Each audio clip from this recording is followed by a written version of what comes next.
नमस्कार। Mass communication का entrance exam निम्नलिखित चीज़ों पर आधारित रहता है। लिंग्विस्टिक अंडरस्टैंडिंग पहला पोर्शन है, जिसमें है this section will test the candidates capacity to understand and use standard English and Hindi and his or her understanding of literary language.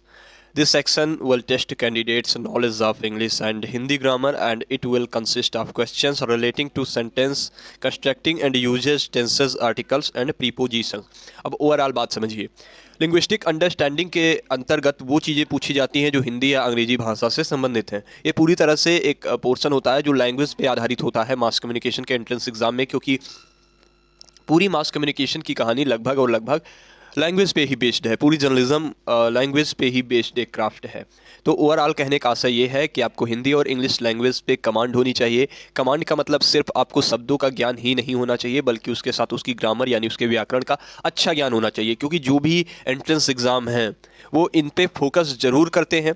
Literary language की समझ के लिए आपको एक पैराग्राफ दे देंगे, उसमें से कोई सेंटेंस आपको ढूंढ कर लिखना रहेगा। या कभी कभी आपने देखा होगा चार एक लाइन में सेंटेंस लिखे होते हैं, बीच बीच में कटा होता है, तो उसमें चार में से एक आपको चूज करना होता है। या पर्यायवाची, सिनोनिम्स, इंटोनिम्स, ऐसे करके आपसे तमाम चीज़ें पूछी जा सकती हैं। या वाक्यांश के लिए एक शब्द ऐसे करके आता था ना, प्रीपोजिशन वगैरह कौन सा रहेगा, एक थोड़ा सा खाली स्थान ब्लैंक दे देंगे किसी सेंटेंस में, वो आपको भरना होगा, तो उसमें कौन सा सही रहेगा। तो ये सब तब आप जान पाएंगे जब आपकी लैंग्वेज के ऊपर कमांड होगी। और एंट्रेंस एग्जाम के लिए सबसे महत्वपूर्ण बात कि अधिकतम अधिकतम जगहों पर ये दोनों से क्वेश्चन आते हैं। हिंदी ग्रामर के भी, मतलब हिंदी व्याकरण से भी संबंधित प्रश्न आएंगे, और इंग्लिश ग्रामर भी वहाँ से भी क्वेश्चंस पुटअप किए जाएंगे। ठीक है।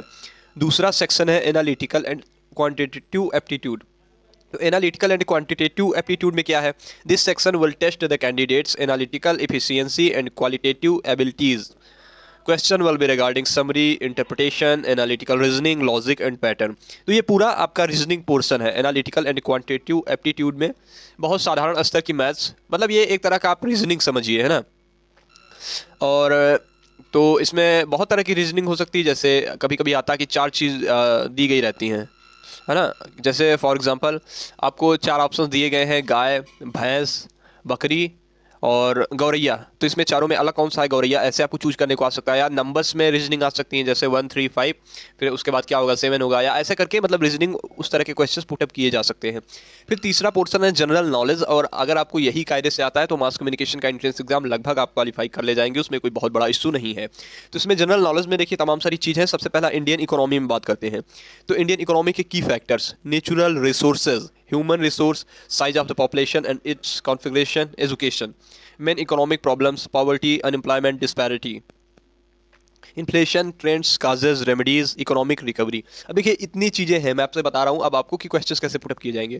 जैसे नेचुरल रिसोर्सेज हैं इंडियन इकोनॉमी के, तो ऐसे क्वेश्चन पुटअप किए जा सकते हैं कि चीनी सबसे ज़्यादा कहाँ बनती है, या चीनी के लिए गन्ना सबसे ज़्यादा कहाँ मिलता है, या कोयला किस स्टेट में ज़्यादा मिलता है, या ऐसे करके क्वेश्चंस। हालांकि आप कहेंगे ज्योग्राफी का है, लेकिन उसका भी है, लेकिन इंडियन इकोनॉमी से भी संबंधित है ना। तो ऐसे क्वेश्चन पुटअप किए जा सकते हैं।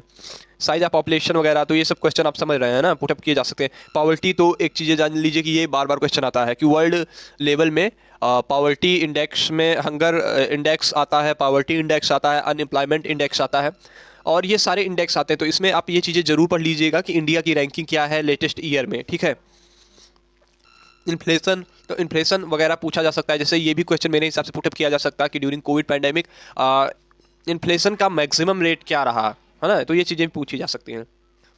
इंडियन हिस्ट्री पे आते हैं, तो हिस्टोरिकल लेगेसीज, की personalities and their contributions, national movement, Indian philosophy and thinker, Swami Vivekananda, Rabindranath Tagore, Gandhi, Ambedkar. तो हिस्टोरिकल लेगेसीज, इसमें चंद्रगुप्त मौर्य का भी नाम आएगा, चाणक्य का भी नाम आएगा, समुद्रगुप्त का भी नाम आएगा, अकबर का भी नाम आएगा। तो लेगेसीज में सारे के सारे लोग इसमें शामिल हो जाएंगे, है ना। इसमें गौतम बुद्ध का भी नाम आएगा, महावीर स्वामी का भी नाम आएगा। इवन इसमें महाभारत काल और रामायण काल के भी क्वेश्चंस पुटअप किए जा सकते हैं। की पर्सनालिटीज एंड देयर कंट्रीब्यूशन, जैसे इसमें अब उसके बाद राजा राम मोहन राय का भी नाम आएगा, उसके बाद वाले ज्योतिबा फूले का भी नाम आएगा। ज्योतिबा फूले की तो आज जयंती है ना।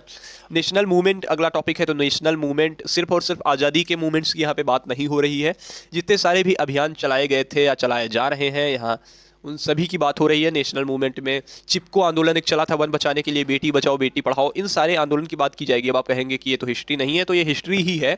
Before independence and after independence दोनों की हिस्ट्री इसमें पूछी जाएगी, और दोनों की बराबर भूमिका होती है। इंडियन फिलोसफी एंड थिंकर्स में स्वामी विवेकानंद, रविन्द्रनाथ टैगोर, गांधी एंड अम्बेडकर। तो इसमें चार चीज़ स्पेसिफाई कर दी है। ये गुरु घासीदास पत्रकारिता विश्वविद्यालय का, ये मैं आपको सिलेबस नहीं, हरि सिंह गौर पत्रकारिता विश्वविद्यालय का मैं आपको सिलेबस बता रहा हूँ एंट्रेंस एग्जाम का। तो वहाँ इन्होंने चार चीज़ स्पेसिफाइड कर दी है। लेकिन इंडियन हिस्ट्री में जो भी महापुरुष हैं, जो भी लेजेंड्स हैं, उनसे क्वेश्चन पुटअप किए जाते हैं, तो वो आप पढ़िएगा।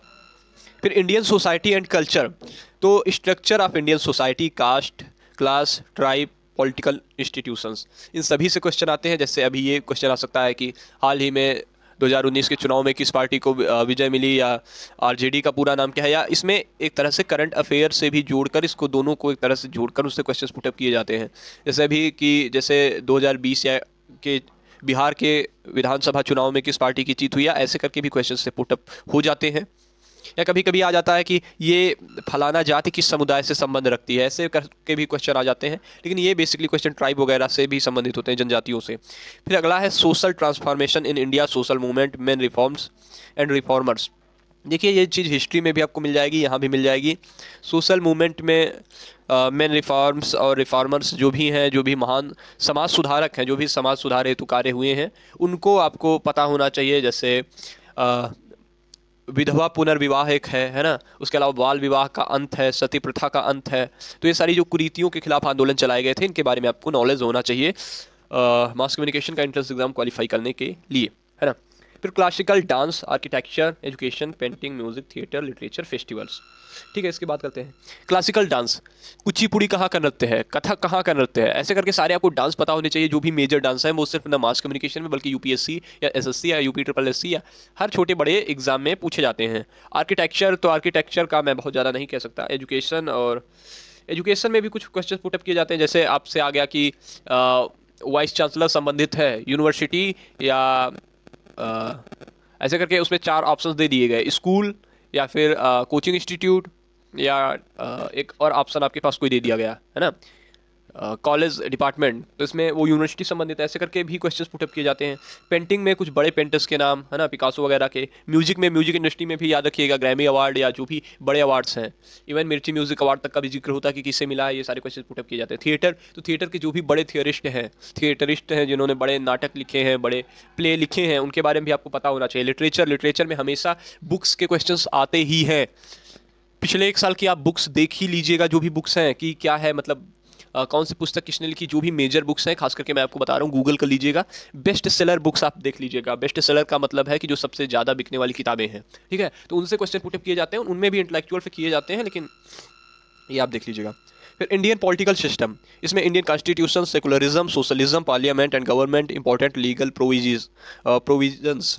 तो इंडियन कॉन्स्टिट्यूशन से संबंधित आपको कभी कभी क्या होता है, अनुच्छेद वगैरह भी पूछा जाता है, या जो बड़े मेजर चेंजेस हुए हैं लास्ट 1 ईयर में, उस पर आप फोकस करेंगे। अभी 370 धारा 370 से क्वेश्चंस पुटअप हो सकते हैं, या सीएए वगैरह से भी क्वेश्चंस पुटअप हो सकते हैं, क्योंकि इसमें आपका यही है ना कि आपको करंट अफेयर भी उसमें कवर करना है, जनरल नॉलेज भी कवर करना है।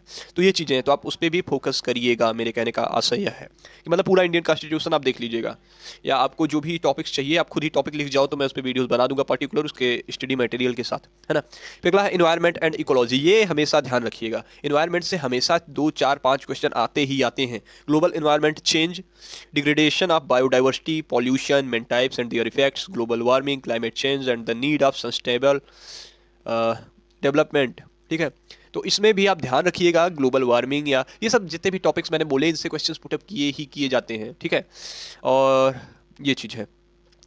फिर ज्योग्राफी, तो fundamental of Indian and world geography, तो थार का मरुस्थल कहाँ है, विश्व का सबसे बड़ा मरुस्थल कौन सा है, विश्व की सबसे बड़ी नदी कौन सी है, भारत की सबसे बड़ी नदी कौन सी है, भारत की सबसे चौड़ी नदी कौन सी है, भारत में सबसे लंबी नदी कौन सी है ना, या फलाना नदी किस राज्य से होकर गुजरती है, या इस राज्य में कौन सी नदी है, या पंजाब राज्य में कितनी नदियाँ हैं। तो ये आपका हो गया ज्योग्राफी, है ना। फिर करंट अफेयर पे आते हैं, तो current affair, contemporary Indian and global issues and events. तो इसमें आप इतना ध्यान रखिएगा कि पिछले 1 वर्ष में जो भी मेजर इवेंट्स हुए हैं आप उनको कवर कर लीजिएगा। मैं, क्योंकि मेरे पास एक 2021 की पूरी बुक है, वो बहुत अच्छे उसके राइटर हैं, वो शायद अरिहंत की बुक है, अरिहंत 2021 का पब्लिकेशन है, उसका नाम ही 2021 है। तो वो पीडीएफ की मेरे पास पड़ी हुई है, द यूनिवर्सिटी कनेक्शन करके ही एक टेलीग्राम पे मैंने ऐसे ग्रुप बना दिया है। मैं उस पर बहुत ज़्यादा अपडेट्स ना देता हूँ ना दे पाऊंगा, लेकिन फिर भी बहुत सारा स्टडी मटेरियल उस पर पड़ा हुआ है, तो आप वो बुक देख सकते हो। उसमें कंटेम्प्रेरी इंडियन इशूज़ या इवेंट्स या करंट अफेयर के लिए बहुत ज़्यादा वो हेल्पफुल है बुक, मतलब वो बहुत ज़्यादा भी है, उसमें बहुत सारे पेजेस हैं, मतलब बहुत कुछ उसमें कंटेंट है, लेकिन आप अपने काम भर का उसे पढ़ सकते हैं, पढ़ने की कोशिश कर सकते हैं, है ना। और तो यही चीज़ें हैं, और मैंने इतना बताने की कोशिश करी है। अब आपको क्या करना है, हर टॉपिक्स पढ़ना है, या फिर अगर आप कहते हैं कि मास कम्युनिकेशन मैं ही पढ़ाऊँ, तो देखिए मेरे पास प्रॉब्लम ये है, आप टॉपिक्स लिख के चले जाइए कमेंट बॉक्स में कि आपको ये टॉपिक पढ़ना है, इससे क्या क्वेश्चंस पुटअप हो सकते हैं, तो मैं उन क्वेश्चंस के साथ आपको पूरी तैयारी के साथ वो चीज़ें बताऊँ, क्योंकि ऐसे मेरे लिए भी थोड़ा खोजना थोड़ा सा और पड़ जाता है। तो और भाषा की भी थोड़ी सी दिक्कत होती है। अभी मैं आपको दिल्ली यूनिवर्सिटी एंट्रेंस टेस्ट का आपको क्वेश्चन पेपर मैं दिखाऊंगा, वो क्वेश्चन पेपर आपके साथ साझा भी करूंगा।